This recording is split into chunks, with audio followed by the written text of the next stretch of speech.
Assalamu alaikum.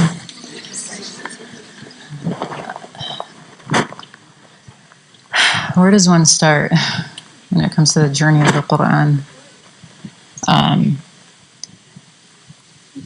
SubhanAllah, when I think about my journey through the Qur'an, I think about my mom.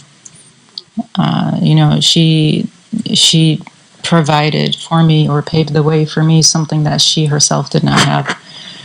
And she would drive me to all the different Qur'an, classes in Michigan. I grew up in Michigan. And, okay. And, her dua and her, sleepless nights, hoping I make it through my teenage years in a non-rebellious fashion. That didn't work, not because of her, but because of me. And I think it was really the moment that I was able to go to Syria at the age of 13 and be around people that their hearts are connected to Allah, and they gave the Qur'an with all their souls. And I felt that. And I didn't even know what Tajwid was. I had never heard that word until I was 15. And they said, you're gonna learn Tajwid. I said, Tajwid what? I actually didn't even know what it was. And I said, okay. So they paired me up with a teacher, and I don't even remember how it happened, but I fell in love with it. And I felt like this is how the Qur'an is supposed to sound. This is how it was given to us in the dunya. And if you think about it, the Qur'an is the only speech on this earth that's not from here. And it's Allah's words.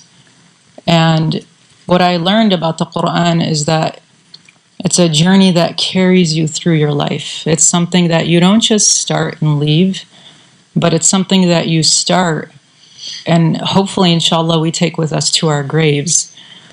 And I truly, truly believe from my heart that without the Qur'an, there's zero happiness. And that's just from my own personal experience in life. And any trials or tribulations that anybody is going through, if you have the Qur'an with you, it will carry you through that. It's like being in a ship, and the Qur'an is just riding you through that storm. And the dunya is a storm. It's not supposed to be a place of comfort or ease. So we're just passing through it. And if we have the Qur'an with us as that guide and companion, then inshallah, we'll never feel sadness. It's impossible, especially if we try to internalize the Qur'an and hopefully live by it, inshallah. So it's a lifelong journey, and I would just say 3 things that my teachers instilled in me and that I try to practice myself, and hopefully, inshallah, if I can possibly give that as advice. The first is to make the intention. Make the intention with the Qur'an, no matter how lofty it is, and start small. Don't assume that you can't do it. The Qur'an is not for Arab, it's for everybody. The Qur'an is not for young people, it's for everybody. And I've seen countless stories where people of all ages have been able to memorize the Qur'an, live by it, and take it as their companion throughout their lives. So intention. The second thing is to always come with a clean heart. So a lot of the different talks that you've heard tonight, as well as in other nights, have emphasized the importance of purification of the heart. And I know that here, mashallah, in this community, there are many talks that are given about that. It's that important. If we don't refine our hearts and work on our hearts constantly, the Qur'an will have no space in our heart. We can't have both. We can't have sinning and the Qur'an together in our hearts. We have to make room for the Qur'an and for Allah. And then the third thing is dua. Ask Allah for ease. The Qur'an is a roller coaster ride. It's not going to all be easy. There are going to be times where it's going to be challenging and you're going to want to throw in the towel, but don't. And just keep making dua to Allah that He grants you openings and tawfiq. And inshallah, we can all take the Qur'an as our companion for our entire lives, so that inshallah, it can be our companion in our graves and it can be a light for us. And so that we can inshallah pass that down generationally in our families and in our communities, inshallah. Allah barik fiki. Ameen. Bismillah ar-Rahman ar-Rahim. Wa sallallahu ala Sayyidina Muhammad wa ala alihi wa sahbihi wa sallam ajma'in. I'm going to start crying. I know I am. Try really hard to get through this. Alhamdulillah. Like Suzanne said, mashallah, where do you start in the conversation of Qur'an? And as our dear aunt said, so shared, she asked me to talk a little bit about the journey of getting to this point. And for me, it starts long ago, but we'll start from where you started from too, where I met you, mashallah. I had grown up on the East Coast, and when I was about 13 or so, I moved to Michigan, to the same community where Hafitha Suzane had grown up. And it was in that community, I want to share with you, you'll hear from me a series of different women who their dedication to the Qur'an and to Islam and to the da'wah is actually what allowed for the doors of the path for so many of us girls to be able to study the Qur'an. When I got to Michigan, I had some foundation in Arabic and in the Qur'an, but I wasn't quite at the level of the girls that had been in this community, mashallah, that had been studying Arabic and Qur'an for some time, with women, mashallah, who had been really dedicated to teaching the girls of the community. And so the first summer I arrived there, I was about, 13, I imagine. And I attended a summer camp, and I thought, oh, this is nice. And at the end of the summer, all these girls came back from Syria. And they were talking about, there was this buzz and excitement that they all had received an Ijazah. And I thought, just kind of like you, what's an Ijazah? What's that word even mean? And there was all this excitement, and they said, oh, they finished reading the Qur'an, or they finished memorizing the Qur'an. And they had a ceremony for them. And in this beautiful ceremony, they crowned them, and they caped them, and they honored them with the Qur'an. And I remember being this little girl going, wow, I want to do that. And that's why I wanted your daughters here tonight. Because you don't know, subhanAllah, when you see something like that and you feel like it could be possible, you don't know when that's going to enter your heart, subhanAllah. But it seemed really far because I wasn't Syrian. And I didn't know how to get to Syria like the rest of the girls. And I didn't have the kind of very strong foundation they did. And I'm going to share these things with you because for anyone who says the Qur'an isn't for me or for my daughter, or I don't know, and I'm not a native Arabic speaker, and I'm not sure I can do this, the Qur'an is a miracle. And the ability to read Qur'an and to memorize the Qur'an, even by non-native Arabic speakers, and sometimes not even fully understanding it, is a miracle of Allah subhanahu wa ta'ala. And so the story goes, and there's many women, as I mentioned, and I feel indebted to really share their names tonight, subhanAllah. So in brief, the first one I want to share is when I was in that first year in Michigan, there was a sheikha who had come to Michigan to visit. We didn't know at the time, subhanAllah, that she was actually there for medical treatment, that she was ill. All we knew was there was all this excitement that there was the sheikha from Syria who was visiting Michigan, and all the women were attending classes with her for the period of time that she was there. And her name was Ansa Dalal. Allah yarhamah. And then one day she said, call the girls of the community over. I want to meet them. And so all of us girls went into this house, and we all kind of sat there in a halaqah. And I can't even tell you exactly what she was talking about. All I know is that I was in tears the entire class. And I went home that night and I said to my parents, wherever she's from, please send me there. I thought what happened is I told my parents that night, I want to go to Syria. And they said the Muslim parent thing, inshallah.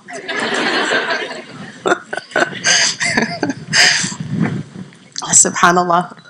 The backstory, where the teachers of our community, Ansa Wafat, and Ansa Jumana, Khala Zainab, and I'm naming them, subhanAllah, because there's so many women who are part of this story in the background, who apparently for that entire year went to my parents and kept knocking on their door and saying, we want Rania to go to Syria. And my parents are like, inshallah. And they couldn't fathom sending me as a young girl to a country they're not from and by myself, and how. Long story short, Allah willed, alhamdulillah, that I would get there that summer of my 14th year. And I was ecstatic. I was so excited to be there. And I wanted to do the Qur'an thing that all the girls were doing. But I shared with you that when I got there, I was still kind of... I want to be very honest and somewhat vulnerable in these discussions, because it's very true, the story of how, subhanAllah, it doesn't matter. And I'll tell you, and I don't know where did Ustadha Fadwa go, but anyhow, she had a picture she was going to show you. But there was a... we went that first summer, and it was one summer, and all the girls were studying, and the very first thing their teachers did to us is they handed us a mushaf. And they said, if you want to unlock Islam, and you want to work in da'wah, and you want to understand Islam, the key is the Qur'an. Without it, you can't do anything. And the first thing they would hand us is the Qur'an and say, you start here and we'll fill in all the other classes short, but the Qur'an first. And so in all the breaks and in all the classes, the Qur'an is going on in the background, all the girls are studying. That summer, many of the girls finished their Ijazah. We all came back from the summer break. I hadn't. And I share this with you because sometimes you pray for something deeply and you want something intensely.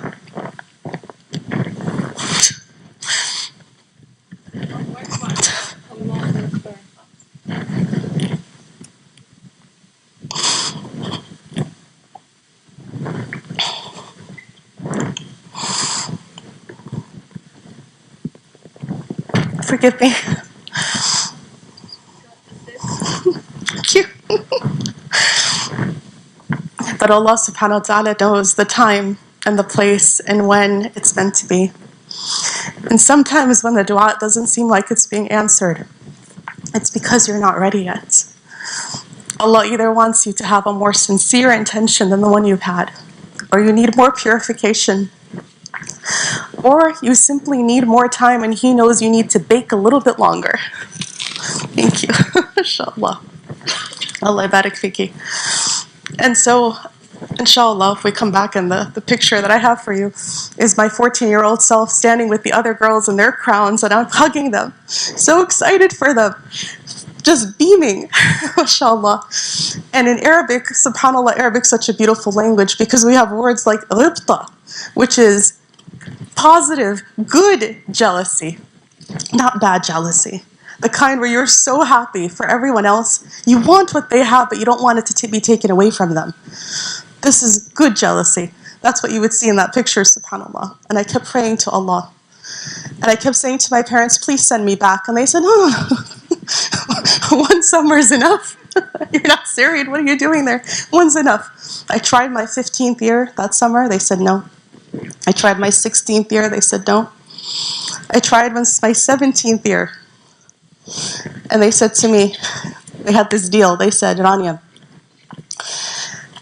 here's what you have to do. You graduate at the top of your class with a 4.0, with scholarships to college, and we'll send you back to Syria. They thought all these barriers. And so for the longest time, my joke had been when people would say, how did you get into medical school? I would say, trying to get to Syria. Tabarakallah. My 17th year, I came to them and I said, I've done everything you've asked. Please send me back. And they finally did. And on that trip, alhamdulillah, I received my first Ijazah in the Qur'an, in the qira'at of Hafs, alhamdulillah. Now, you all sisters are part of the next part of the story, because it was soon after that I would actually come to my first trip to California. Now, we knew Shafi'is, like myself, and Hanafis. I had never met a Maliki sister. And so when I got to California, I said, Malikis? What's this all about? MashaAllah. And the sisters knew that I was teaching Qur'an, Tajwid, and they would say, come teach us. But the Maliki sisters would say, but we want to learn qira'at warsh. And I said, warsh? I don't know. And so on the next trip back to Syria, I told more women, mashallah, part of the story, Ansa Afaf this time, another teacher, and I said to her, the Maliki sisters are asking for qira'at warsh. And she said, well, we only give Ijazah in Hafs, and then the next one after that, you got to do all 10. And I said, all 10? It took me so many years to do the one. MashaAllah. All 10, she said, well, we'll ask the sheikh. This is not customary. And they went ahead and they asked the sheikh. And they said, there's this girl from America who's going to California. And over there, they need qira'at warish. And the sheikh said, yes. Can you imagine? Subhanallah. He hadn't issued like a single ijazah of warish like that, hadiran, before. And so I worked on that ijazah and mashallah came here. And I didn't know this at the time that I'd end up moving here, getting married here, marrying somebody who was a Maliki sheikh, mashallah, tabarakallah, and that my children will probably one day be Maliki, subhanallah. Anyhow, alhamdulillah, long story short, when I got here, before the day I received my ijazah in Warish, my teacher, Ansar Thaf, one of the Ansat, she gave me this is one volume of 6, right? And it was hot off the press. And she handed me this big thing. And she said, I want you to have this. And I said, what's this?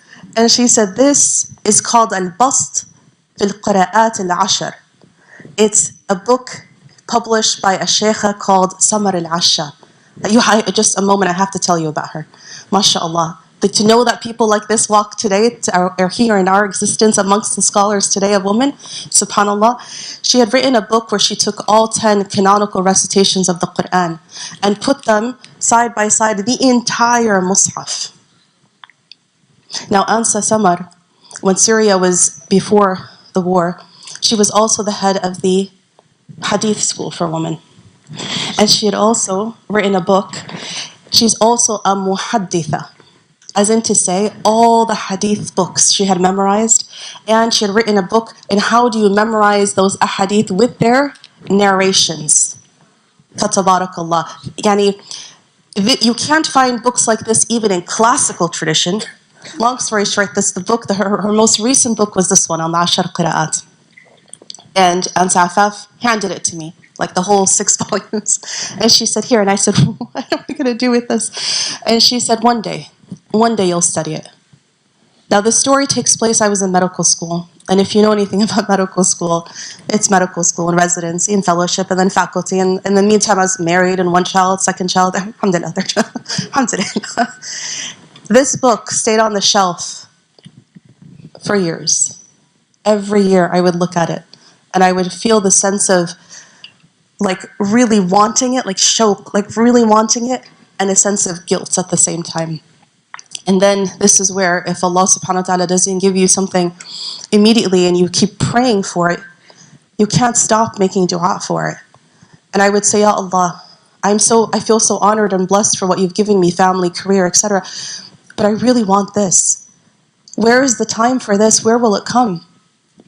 And our teachers would say that if you really want something, but you're not willing to get up for tahajjud to pray for it, then do you really want it at all? And so we would pray and pray and pray. And you won't believe how the dua was answered. You won't believe how this dua was answered. I heard of a group of people who were going to be working on the Ashar Qira'at remotely. And I thought, subhanAllah, this might work with the schedule. And they said, send in a recording. And I'm going to be very honest and transparent. And if Ustadha Saima is still on, she's going to wonder why I'm even sharing this story. But just so you know. She said, send in a recording. So I sent in a recording.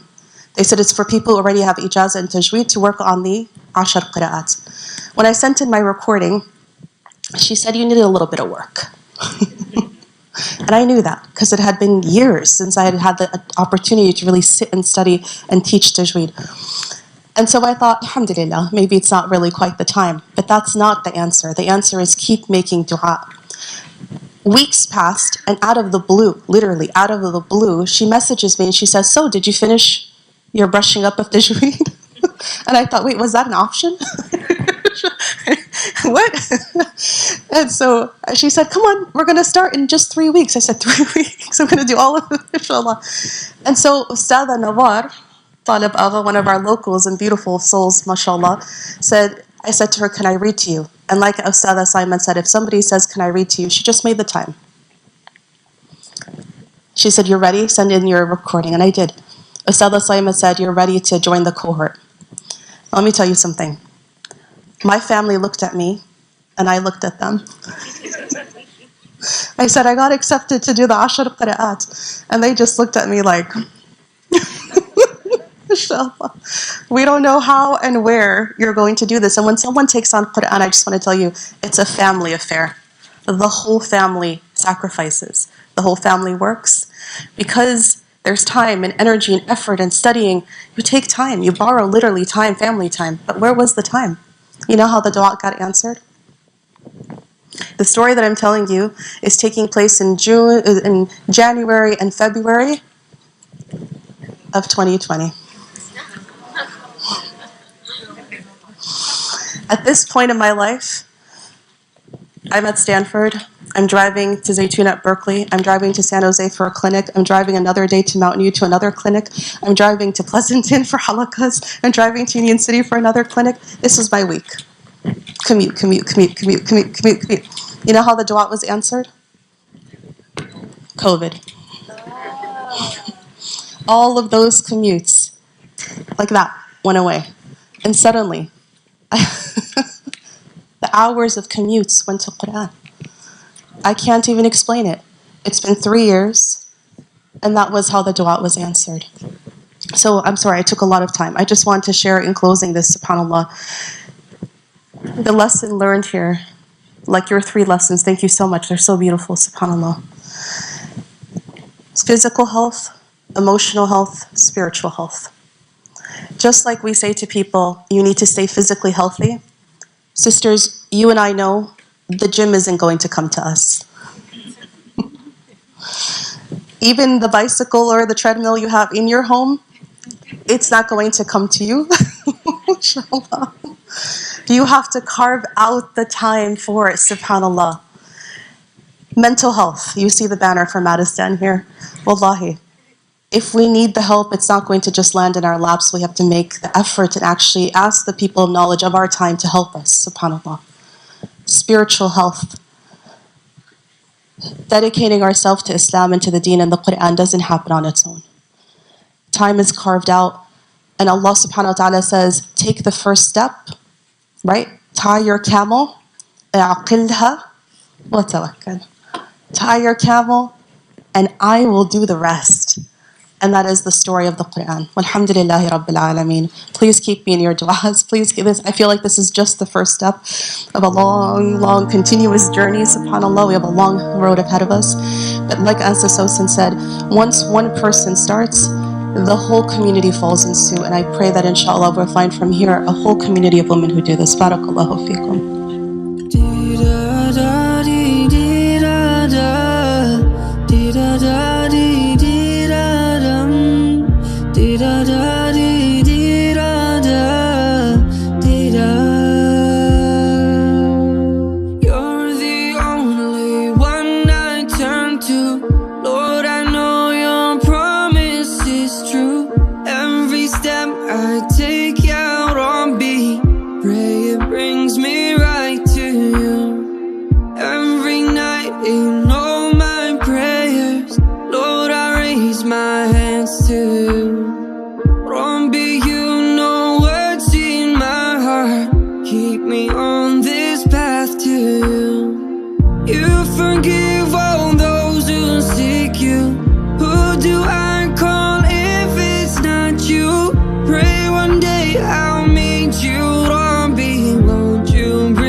You